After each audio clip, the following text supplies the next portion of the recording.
Ini guru akan menyampaikan materi pelajaran untuk SD kelas 4, tema 5, pahlawanku, subtema 1, perjuangan para pahlawan, pembelajaran ketiga. Namun sebelum kita mulai, marilah kita awali pembelajaran kita pagi hari ini dengan pembacaan doa terlebih dahulu ya. Anak-anak, kebanggaan kita terhadap pahlawan bisa diwujudkan dengan meneladani sikap-sikap kepahlawanan. Salah satu sikap kepahlawanan adalah menolong orang lain. Tahukah kamu bagaimana cara menolong orang lain? Edo sedang bermain sepak bola di lapangan. Tiba-tiba Edo terjatuh. Akibatnya kaki Edo memar. Edo berteriak kesakitan. Lani yang mengetahui kejadian itu segera menghampiri Edo dan langsung menolongnya. Lani mengobati luka memar pada kaki Edo. Anak-anak, jawablah pertanyaan-pertanyaan berikut ini ya. Apa yang terjadi pada Edo? Edo terjatuh saat bermain sepak bola di lapangan. Kemudian, apa yang dilakukan Lani terhadap Edo? Selanjutnya, apakah sikap Lani sudah mencerminkan sikap kepahlawanan? Coba kalian jelaskan jawabanmu ya. Anak-anak, seorang pahlawan mempunyai kewajiban untuk menolong orang lain yang sedang membutuhkan. Lani menerapkan sikap kepahlawanan, yaitu menolong orang lain yang sangat membutuhkan bantuan.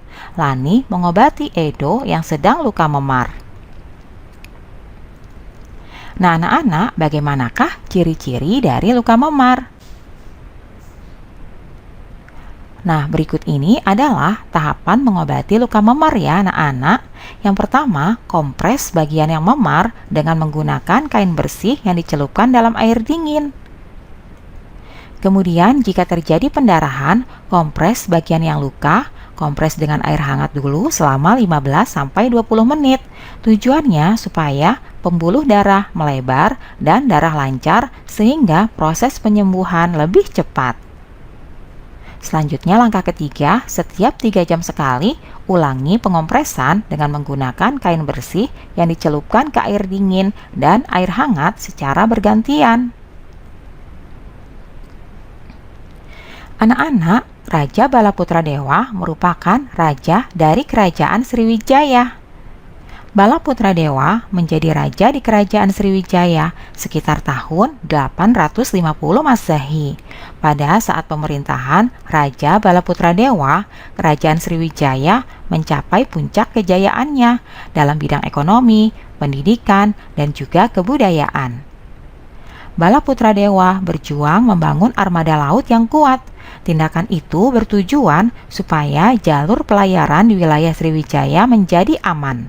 Banyak pedagang merasa aman ketika singgah. Peningkatan ekonomi diperoleh dari pembayaran upeti, pajak, maupun keuntungan dari hasil perdagangan. Dengan demikian, Sriwijaya berkembang menjadi kerajaan yang besar dan makmur.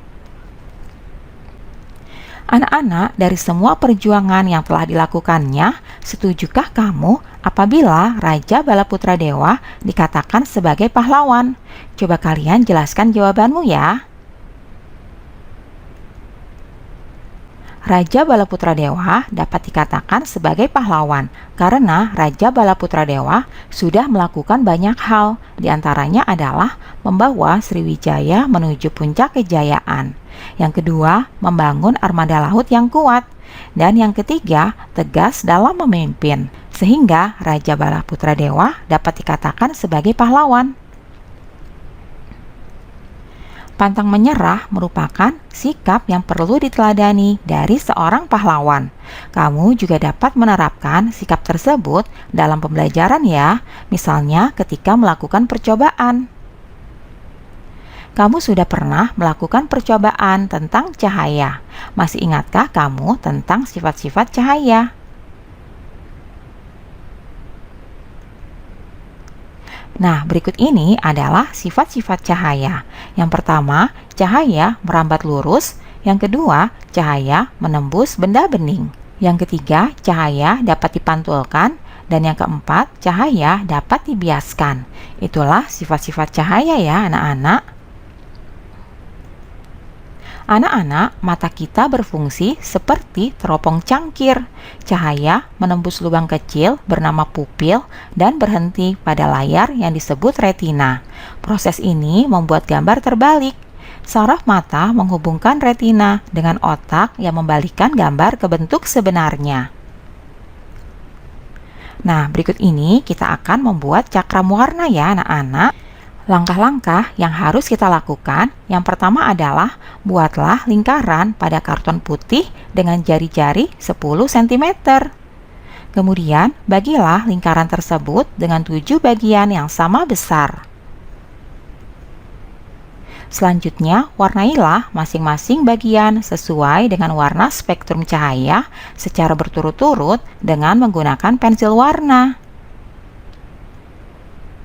Selanjutnya, yang keempat, buatlah 2 lubang yang jaraknya 1 cm sebelah kanan dari titik pusat dan 1 cm sebelah kiri dari titik pusat. Lalu, guntinglah lingkaran tersebut ya. Selanjutnya, masukkan benang kasur melewati 2 lubang tersebut. Lalu, coba putarkan cakram warna tersebut dengan cara menarik-kendorkan tali itu. Selanjutnya, anak-anak, kalian amati warna cakram ketika sedang berputar. Apa yang terjadi, anak-anak? Anak-anak, gabungan dari beberapa warna bisa menyusun warna putih, seperti pada cahaya matahari yang kita lihat berwarna putih. Sebenarnya tersusun atas banyak cahaya berwarna. Itulah yang disebut spektrum cahaya.